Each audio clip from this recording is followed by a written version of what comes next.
Ennio Morricone war mehr als nur ein Komponist. Er war ein musikalischer Geschichtenerzähler, der die Kinolandschaft des 20. und 21. Jahrhunderts nachhaltig geprägt hat.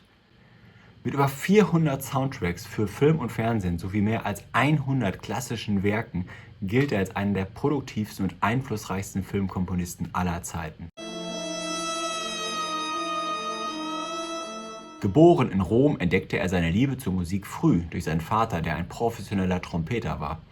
Am renommierten Konservatorium Santa Cecilia schloss er sein 4-jähriges Harmoniestudium in der absoluten Rekordzeit von nur 6 Monaten ab. Abseits seiner unvergleichlichen musikalischen Genialität war Morricone ein faszinierender Charakter. Sein internationaler Durchbruch kam durch die Zusammenarbeit mit dem Regisseur Sergio Leone. Als die beiden sich in den frühen 1960er Jahren trafen, um über den Western Für eine Handvoll Dollar zu sprechen, überraschte Morricone den Regisseur mit der Erinnerung daran, dass sie rund 30 Jahre zuvor in Rom gemeinsam die Schulbank gedrückt hatten. Dies war der Startschuss für eine der legendärsten Partnerschaften der Filmgeschichte. Anders als die meisten anderen Musiker seiner Zunft benutzte Morricone beim Komponieren zumeist kein Klavier. Er schrieb seine komplexe Musik ausschließlich an seinem Schreibtisch mit Stift und Papier, da er die Musik bereits vollständig in seinem Kopf hörte. Ein Beobachter erinnerte sich, wie der Maestro einmal in einem lauten und hallenden Raum mühelos eine vielschichtige Orchesterpartitur niederschrieb, so einfach, als würde er einen Einkaufszettel schreiben. Für Kollegen, die ein Klavier zum Komponieren brauchten, hatte er wenig übrig und hielt dies für ein Zeichen mangelndes Könnens und schlichter Faulheit. Neben der Musik war Schach seine größte Leidenschaft. Er war in diesem Sport so passioniert, dass er auf Turnieren spielte und im Laufe der Jahre Partien gegen Weltmeister wie Garry Kasparow, Anatoli Karpov und Peter Leko bestritt. Einer seiner stolzesten Momente war es, als er in einem Simultanturnier gegen 27 Spieler als letzter Teilnehmer übrig blieb und dem legendären Großmeister Boris Spassky ein Unentschieden abtrotzte. Obwohl Morricone ein internationaler Superstar und in den USA extrem gefragt war, verließ er seine Heimatstadt Rom nie, um nach Hollywood zu ziehen. Er weigerte sich zudem standhaft Englisch zu lernen und nutzte stattdessen stets Übersetzer, um mit amerikanischen Regisseuren zu kommunizieren. Seine außergewöhnliche Karriere brachte Stücke hervor, die aus der Popkultur nicht mehr wegzudenken sind. Hier sind Details zu 3 seiner eindrucksvollsten und bekanntesten Stücke.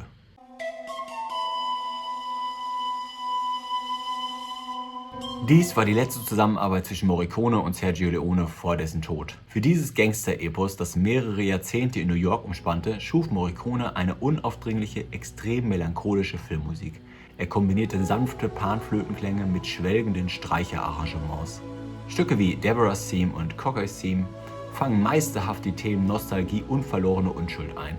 Viele Kritiker halten diesen Soundtrack für eine seiner tiefgründigsten Arbeiten überhaupt. Tragischer und kurioserweise wurde die Musik jedoch nie für einen Oscar nominiert, weil der US-Verleih oder sein Agent schlichtweg vergessen hatte, die erforderlichen Papiere einzureichen.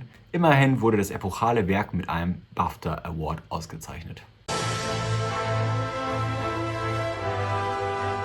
Dieser Soundtrack gehört mit geschätzten 10 Millionen verkauften Exemplaren zu den meistverkauften Instrumentalpartituren weltweit.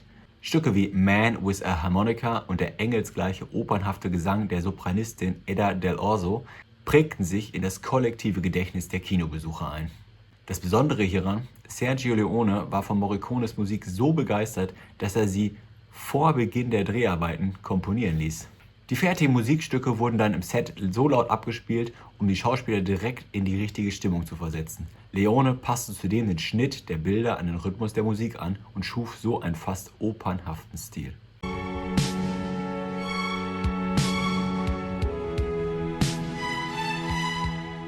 Cimai ist eines von Morricones unvergesslichsten Einzelstücken. Ursprünglich komponierte er die Melodie bereits für den eher unbekannten Film Maddalena. Erst ein ganzes Jahrzehnt später erlangte das Stück absolute Weltberühmtheit, als es 1981 als Titelmelodie für die britische Fernsehserie The Life and Times of David Lloyd George verwendet wurde. Diese Neuentdeckung katapultierte Cimai auf Platz 2 der britischen Singlecharts und bescherte Morricone in Frankreich sogar einen Nummer-1-Hit. Trotz seiner gewaltigen Erfolge und insgesamt 6 Oscar-Nominierungen, bei denen er oft übergangen wurde, erhielt er 2007 zunächst einen Ehren-Oscar für sein facettenreiches Lebenswerk. Im Jahr 2016, im stolzen Alter von 87 Jahren, gewann Morricone dann schließlich seinen ersten und einzigen regulären Oscar für die Musik zum Quentin Tarantino-Western The Hateful Eight und wurde damit zum damals ältesten Gewinner eines Wettbewerb-Oscars in der Geschichte. Er verstarb am 6. Juli 2020 an den Folgen eines Sturzes und hinterlässt ein filmisches und musikalisches Erbe, das unvergessen bleiben wird. Wenn ihr Bock darauf habt, dass ich noch mehr solcher Alben bespreche, dann folgt dem Kanal, lasst ein Like da und bis bald.